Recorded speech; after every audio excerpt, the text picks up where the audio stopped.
the biggest name in the room that we have failed to speak of because it ties into many more things we want to talk about going forward would be Carlos Correa, who Who? I spent the whole season of 2021 speculating that he would be You've a been Detroit Tiger. you followed his lunches. You stalked him at lunches. You'd have pictures of I was him. You critiquing his took. body language I mean, you during brunches. flew out to Florida or flew out to Texas to film a lunch. I mean, Jesus. That was not me. Sure. Maybe. Allegedly. But the interesting thing is Carlos Correa has not been rumored with not one, but two of my favorite teams this offseason, as he, of course, was number one rumored to be going to my Detroit Tigers. And since that has not come to fruition, he is now rumored to be going to the Chicago Cubs.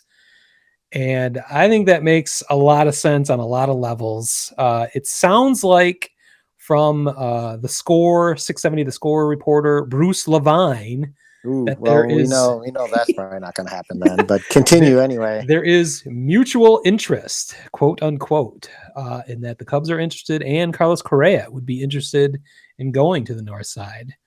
And I think that makes all the sense in the world. There's no reason to disbelieve that. I could see why Carlos Correa would be interested. I could definitely see why the Cubs would be interested, as they certainly need a shortstop. Again, they need a big name to jumpstart this fan base that is losing some interest. That, you know, the marquee network numbers are not what they want them to be. They started that network in the beginning of a pandemic and suffered, quote unquote, biblical losses, and dumped their entire legendary World Series team in this offseason. So their Q rating is as low as it's ever been, and they need to boost that. Not just for in the interest of winning baseball games necessarily, but to get some revenues back in there. As Tom Ricketts has said over and over again how poor he is because of factors beyond his control.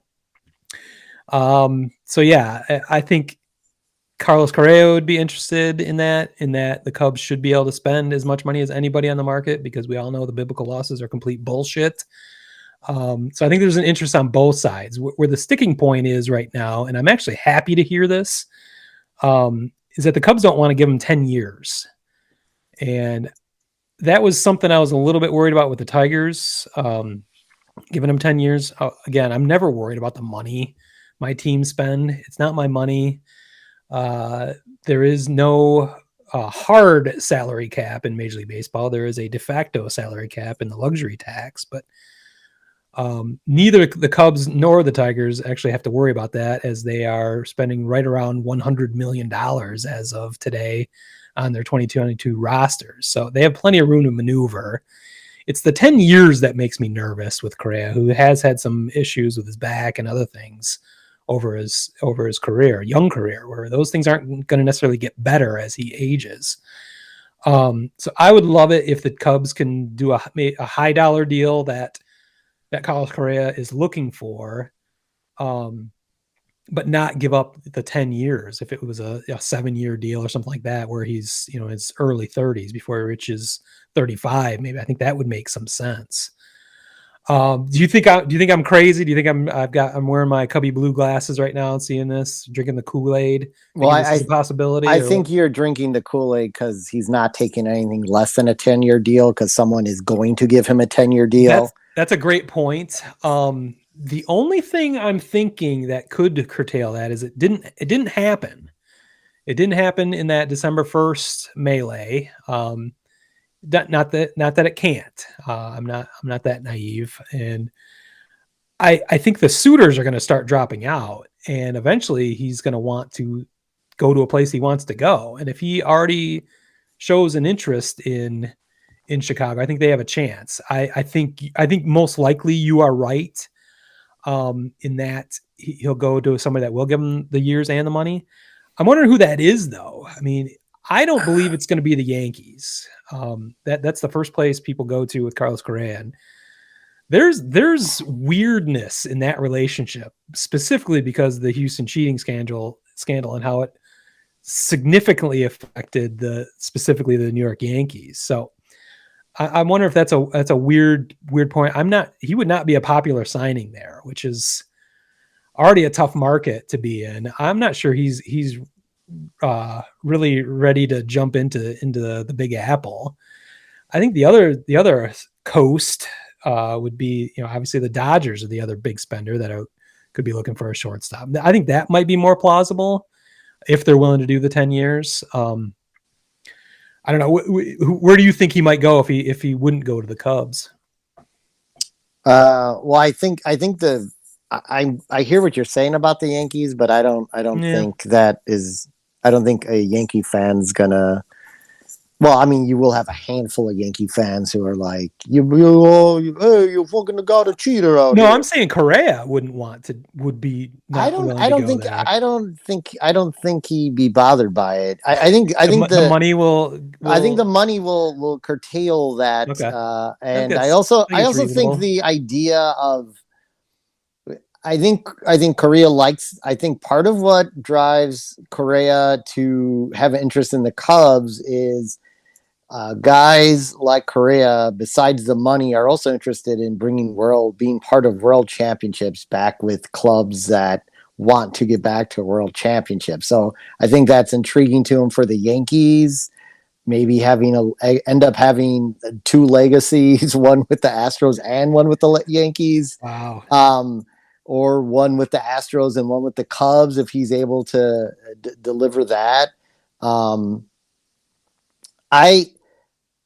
I also see the Dodgers, like you said. I see the Dodgers. Of course, I think that being makes part more of it. sense. I did find it kind of funny, and I'm guessing you kind of felt the same way that Detroit offering 275 at 10 was just I'm going to say to we. definitely bring that up in a minute, but Well, I felt like it reminded me of the White Sox in the early part of the rebuild when they were in, not the last few years, but the early part of the rebuild. They would be in on like some veteran, right? And then when the terms of the contract the Sox offered the veteran, it was never going to be agreed upon, but it was great press. well, It was that's great the press Manny that, Machado scenario yeah, the where 7 years. It Kenny was tried the to seven. convince us that 270 million was more than 300 million. Yes. That was Yes, exactly. yeah. Yeah. So when I saw that reported when I saw it was reported at 275 after we've discussed over and over again the contracts that the other players had out there, Francisco Lindor, for example, like why even I guess you put that out there thinking maybe he'll take it because he's going to come back with his old manager, but he's looking for 335 million. He's okay. Then we'll get into the subject. Yes, he's looking in. He wants that, but that doesn't necessarily mean the market is there for that. But He can. why would you take that on this side of the market? Like when he knows teams with more money are waiting to spend to see how this whole agreement shakes out. So We don't know that. I mean, we think they are. I think that's the speculation. It's certainly what he hopes, and that's certainly what Scott Boras hopes. But I'm not sure that's there. I think the Tigers wanted him at their price, and if they couldn't get him at their price, they had other options, and so they gave out the deal that they were comfortable giving out. And he didn't accept it. And I think they were probably fully aware that he wasn't going to accept it, but they were hoping that he might. And that's the only way that was going to happen. What that has led to is a lot of discussion in Detroit, whether that was a low ball offer from owner Chris Ilitch, who has, I think, a really unfair reputation of being a cheapskate compared to his father, Mike Ilitch, who spent like a drunken sailor as the Tigers are trying not to do this offseason, as Elavila said. I think it made no sense for the Tigers to be spending money over these last 5 years, as they have been in a rebuild. They have had to come through the hangover of the Mike Ilitch years, as those huge contracts did not play out. The worst example is the Jordan Zimmerman contract that he was basically hurt the entire time. They spent over $100 million on him. Those dollar figures add up to an incredible level that a media market like the Tigers are. I'm not going to call them a small market, or they're certainly not a big market. They're a medium market, can absorb. And at some point, you got to pay the bills. You got to pay for the party, and that's why the Tigers have been rebuilding this time. There's no reason for a rebuilding team to all of a sudden go out and spend a shit ton of money over these years. And that's what I'm saying, that Chris has had this reputation for years, and I just think that's unfair. Now that they are getting into the winning window of opportunity, potentially after they've rebuilt the system and are seeing some very interesting prospects come up, and had a surprisingly fun and great year last year in some terms. I think now is the time to spend money, and they've done that. What the drunken sailor money might not be being spent. I think they got a great deal with Javi Baez, and we've already gone through this. Javi Baez is not Carlos Correa. I'm not saying he is, but he's not half as good as Carlos Correa.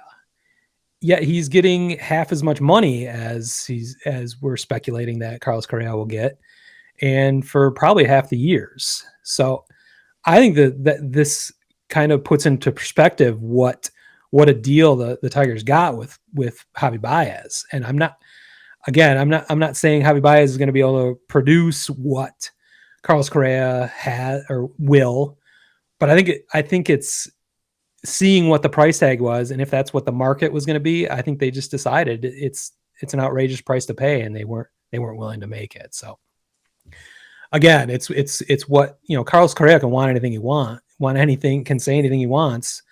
If he wants 10 years and 33 million, well, we'll see. I think the Tigers just said, hey, this is what we can do. This is an offer on the table. This isn't a potential offer that may or may not be out there. Here's 275 million. Do you want this? And do you want those 10 years? So, and he didn't take it. So, no hard feelings. That's business. I'm not gonna say that it's a lowball offer, or that Chris Ilitch is a cheapskate over it. I'm not saying Chris Ilitch is a cheapskate, but I think it was a dare to dream offer that he would even take it. Again, I think it's an optics offer. That's all. I disagree. I mean, I'm saying. Well, I don't know why. I don't know. This is what I find funny about your rationale with the Tigers. It's not an optics offer, but if the White Sox did the same thing, you would say it was an optics offer. Well, thanks for putting words in my mouth right there. Well, when have I ever said the White Sox have given an optics offer? Well, I mean, give me one example. You've criticized the White Sox that they haven't spent money, and you just said earlier in the broadcast, totally different than putting an optics out, putting words in my mouth and saying I would say it's an optics offer. I've never said that about that. Like the offer to the Manny Machado, the White Sox. Well, you said that, but you said it too, and it's like they didn't pony up enough money to get Manny Machado. But hey, it looks like they tried to get him. I don't, you know what he's asking for and what he wants. So I just spent 10 minutes describing to you why they did that and how I don't. I know, and I could, yeah. But whenever I talked about stuff like that with the White Sox, again, you said you don't care how much your team spends on their money. It's not your money. Let them spend the money. I don't want the 10 years. That's what I mean. I'm surprised they went the 10 years, but they thought they had to do that to get him. That's another reason why I don't think it's a lowball offer, because they committed the 10 years to him. It's the amount of money that he bristled at. So that's another strategy too, that they could say, here's that $10 million. The Cubs are offering you 6 or whatever it was. You'll see if you get longer deals than that. But if you want that many years, we can do it at that price value. So I lost Pete. No, I'm back. I know. I don't think that was intentional, but no, it was not. No, okay. Yeah. Well, I mean, I just maybe optics is the wrong word. I just think they knew, but I also think while this is the thing I always tried to express as a White Sox fan, and as a baseball fan, we may all want our teams to spend $200 million, and they may all be able to afford to do that, but that may not be the budget that our GMs have been given. So, like, we just always have to keep that in mind when discussing these things. So that's all.